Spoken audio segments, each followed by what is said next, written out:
Assalamualaikum warahmatullahi wabarakatuh. Pada kesempatan kali ini saya akan sharing mengenai tumbuhan paku yang banyak manfaatnya untuk kita semua, terutama untuk para peternak, baik peternak sapi, kambing, ikan, ayam, bebek, dan berbagai jenis peternakan lainnya. Biaya pakan bisa ditekan hingga 40%, yang artinya dengan menanam azolla kita bisa menghemat kos produksi yang berimbas, keuntungan akan bertambah. Perawatan azolla tidak sulit, cukup sediakan media tanam dan memastikan media tanam memenuhi kebutuhan nutrisi azolla. Untuk skala kecil, kita bisa menggunakan media seperti ember bekas, jerigen bekas, kontainer yang tidak terpakai, baliho bekas, plastik cor, atau bahan lain yang dapat menampung genangan air untuk media tanam azolla tersebut. Nah, teman-teman, pada kesempatan kali ini saya akan menunjukkan cara menanam azolla dengan cara saya sendiri, agar nantinya azolla dapat tumbuh subur dan berkembang biak secara maksimal. Bahan yang pertama yaitu kontainer bekas. Kalian bisa memakai barang-barang lain seperti jerigen bekas, ember bekas, dan barang-barang lainnya yang teman-teman rasa tidak terpakai tapi masih bisa dapat dimanfaatkan. Nah, yang kedua yaitu tanah subur yang saya ambil dari bawah pohon bambu. Karena tanah di lokasi bawah pohon bambu kaya akan unsur hara yang sangat diperlukan oleh tanaman. Bahan yang ketiga yaitu kotoran hewan yang sudah terfermentasi, baik fermentasi secara alami ataupun secara manual oleh kita. Tapi tentunya perlu waktu berbulan-bulan ya.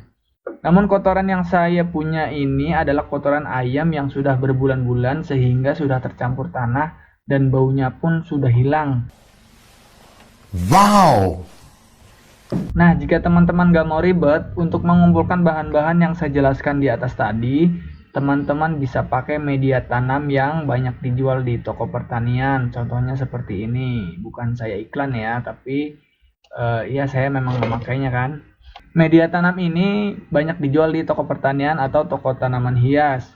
Karena menurut saya sudah lengkap komposisinya seperti kompos, tanah yang subur, dan mikroorganisme yang nantinya akan mengurai pupuk menjadi nutrisi untuk azolla sudah ada di media tanam ini. Jadinya sudah lengkap banget kan. Dan saya juga sudah pakai sendiri untuk tanaman dan hasilnya juga nggak kalah bagus. Nah, namun pada kali ini saya akan menunjukkan cara membuat media tanam azolla dengan bahan-bahan yang sudah saya kumpulkan tadi. Karena percuma kan, saya udah capek-capek ngumpulin bahannya tapi saya pakainya malah media tanam. Oke, baiklah teman-teman. Di sini saya akan memperagakan ya. Biasanya teman-teman yang udah punya lahan azolla udah tahu lah ya caranya. Jadi saya di sini membuat video untuk pemula. Biasanya teman-teman pemula itu dapat bibitnya dari online, dari grup-grup Facebook, Instagram, atau kirim dari teman-teman yang jauh gitu yang punya stok bibit azolla. Nah, di sini saya akan memperagakan gimana. Ini ceritanya saya habis beli azolla dari luar, misalkan setengah kilo gitu kan. Cuman untuk setengah kilo ini terlalu banyak. Ini biasanya ya sedikit lah. Nah, jadi kalau untuk setengah kilo ini bisa sebenarnya bisa untuk 4 kontainer ini. Ini 4 kontainer untuk ukuran 40 kali 30.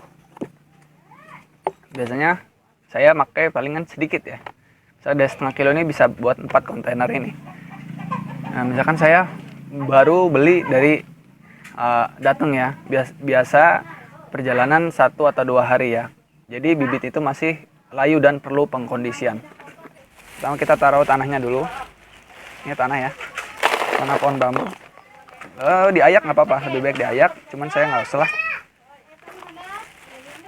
Cuman 2 genggam, 2 genggam.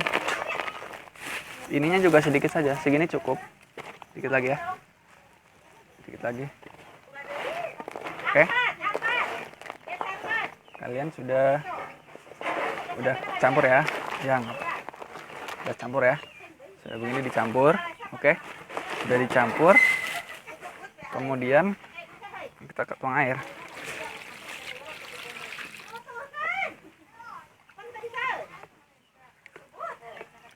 Berapa tingginya? Tingginya nggak usah tinggi-tinggi.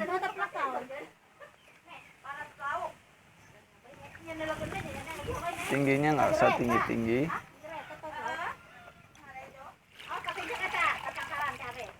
Yang penting airnya bisa keruh. Sekitar setengah mata ini. Oke.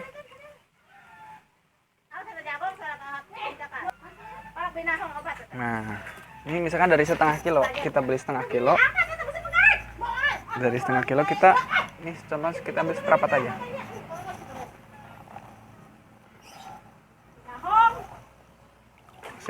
Segini sudah cukup. Kebanyakan. Oke, segini ya. Kita segini ambil. Nah, ini contohnya baru datang nih. Azolanya baru datang. Oke, sudah segini ya. Kita bisa lihat ada sporanya, spora dari azola ini, karena untuk berkembang biak dia dengan azola, dengan spora maksud saya. Ini sudah banyak sporanya. Ya, nanti ini spora ini yang akan berkembang akan membesar. Jadi azola dewasa. Oke.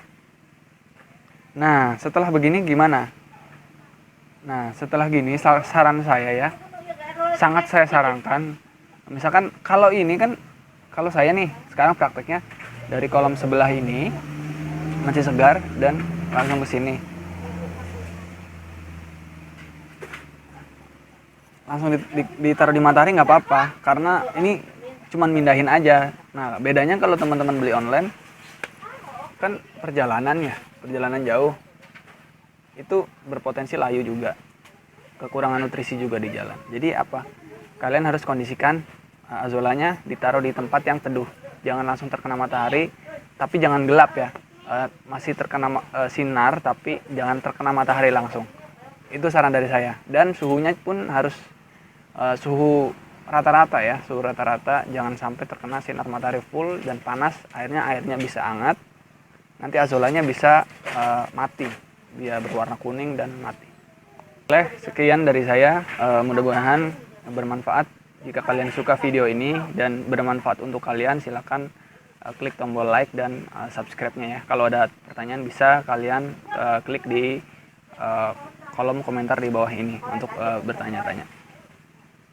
Sekian, wabillahi taufiq wal hidayah. Wassalamualaikum warahmatullahi wabarakatuh.